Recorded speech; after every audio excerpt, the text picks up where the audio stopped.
Switzerland looks calm, stable, neutral, but stability is rarely accidental. Olda, Introduction, the quiet country. From the outside, Switzerland appears almost timeless. Alpine valleys, quiet towns, precise clocks, orderly trains arriving exactly on schedule. It is often described as one of the most stable societies in the modern world. Low political turbulence, strong institutions, economic resilience. To many observers, Switzerland seems like a rare exception in European history. A country surrounded by powerful neighbors, yet rarely pulled into their conflicts. A nation built in the mountains, yet deeply connected to global finance. But historians often remind us of something important. Stability rarely appears by chance.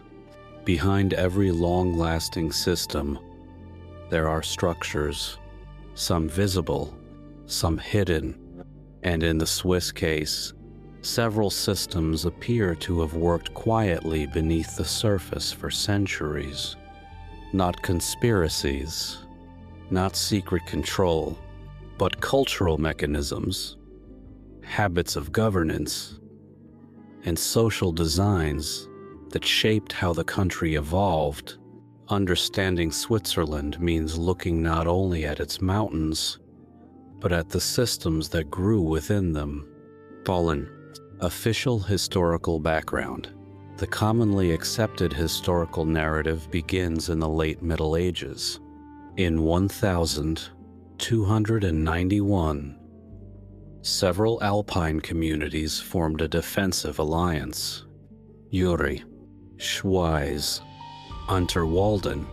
According to tradition, these small mountain regions joined together to resist external rule from powerful feudal authorities.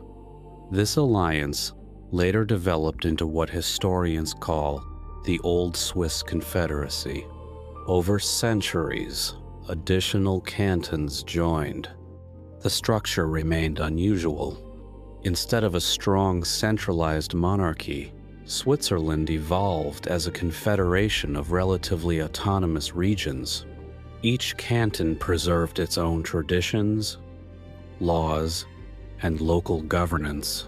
Over time, this decentralized model became one of the defining features of the Swiss system. Later turning points shaped the country further.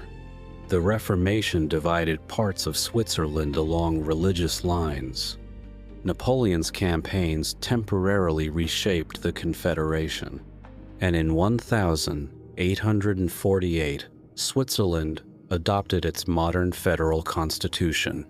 Historians often emphasize several key factors behind Swiss stability: geography, local autonomy, economic pragmatism, and a long tradition of political compromise.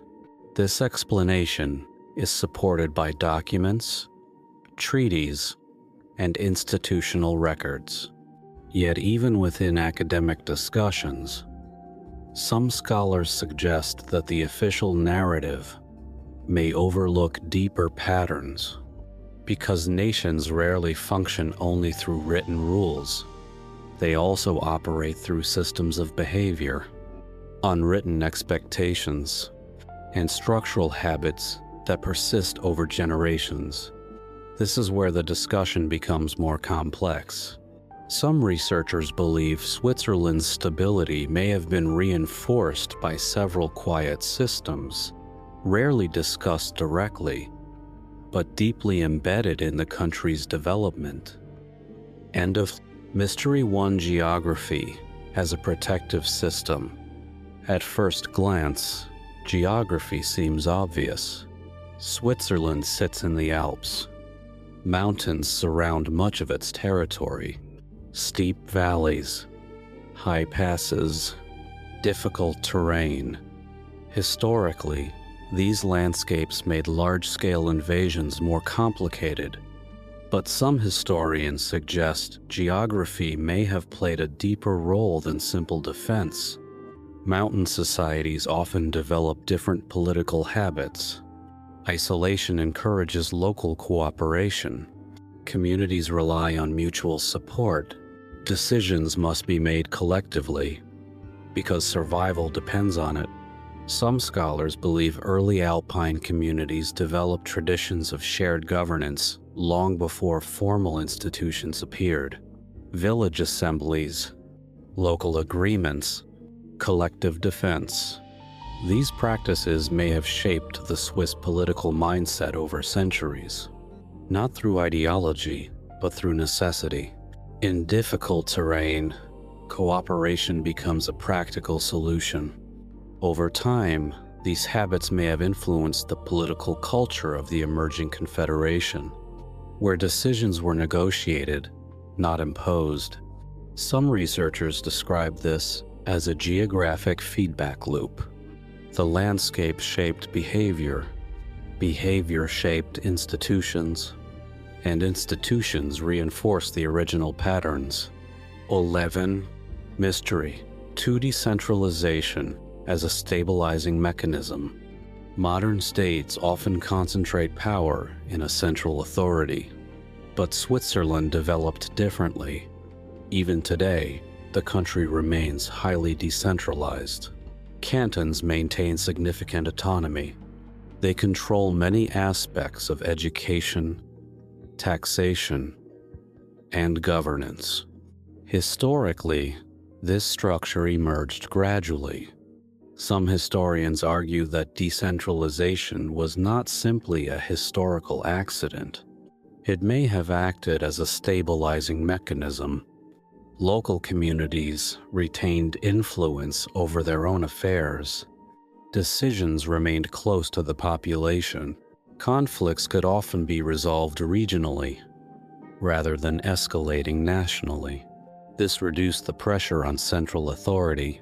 Instead of a single point of political tension, the system distributed responsibility across many levels. Some scholars believe this may explain why Switzerland avoided many forms of political instability seen elsewhere in Europe, because power was rarely concentrated enough to become explosive. Authority remained dispersed, and with dispersion, conflict often softened. End of. Mystery 3. Neutrality as strategy. Swiss neutrality is one of the most widely recognized aspects of the country. The policy was formally recognized in 1815 at the Congress of Vienna. Since then, Switzerland has remained outside major international wars, but historians debate how neutrality truly functioned. Officially, neutrality was a diplomatic commitment, a promise not to participate in external conflicts. Yet some researchers suggest neutrality may also have operated as a strategic design. Positioned between major European powers, Switzerland occupied a sensitive geographic location. Remaining neutral reduced incentives for foreign occupation. It allowed the country to maintain trade relationships with multiple sides, and it helped Switzerland avoid becoming a battleground between larger empires. Neutrality also influenced internal identity. The idea of being outside major conflicts became part of national self-understanding, a role defined by stability, mediation, and independence. Some historians argue neutrality became not only a policy, but a cultural expectation, a quiet rule guiding how Switzerland interacted with the world. But as Mystery 4. Financial structures. Switzerland's global financial influence developed gradually. During the 19th and 20th centuries, Swiss banks became internationally significant. Banking secrecy laws, introduced in the 1930s, further strengthened the country's financial reputation. Officially, These policies were designed to protect privacy. But economic historians note that the Swiss financial system developed several characteristics that reinforced national stability: strong regulatory frameworks, long-term institutional continuity, and a reputation for reliability. These factors attracted international capital, which in turn strengthened domestic prosperity. Some researchers suggest financial stability created a reinforcing cycle. Economic resilience supported political stability. Political stability attracted further economic trust. Over decades, this feedback loop may have helped Switzerland maintain its reputation as a secure environment for both citizens and international institutions. Mystery 5: Civic Responsibility. One of the most distinctive aspects of Swiss society is its emphasis on civic participation.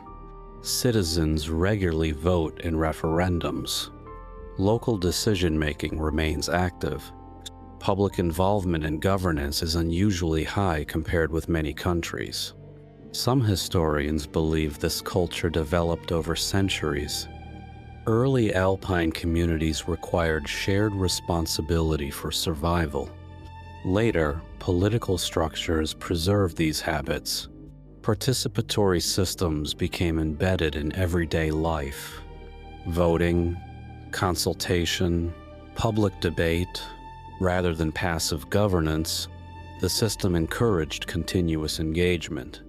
This may have strengthened social trust. When citizens feel involved in decision-making, institutions often gain greater legitimacy.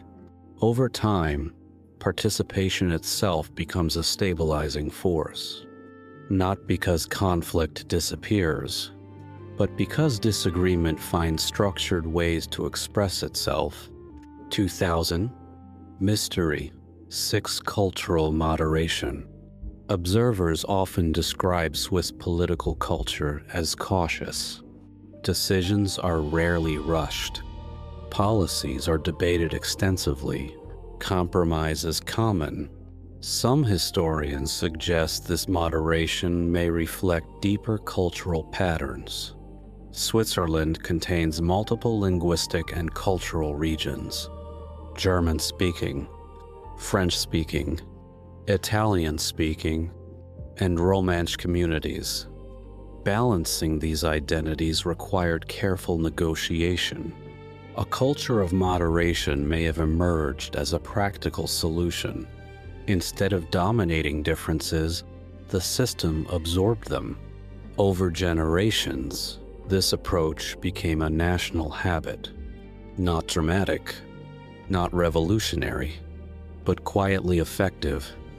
End of track. Mystery 7: The long memory of institutions.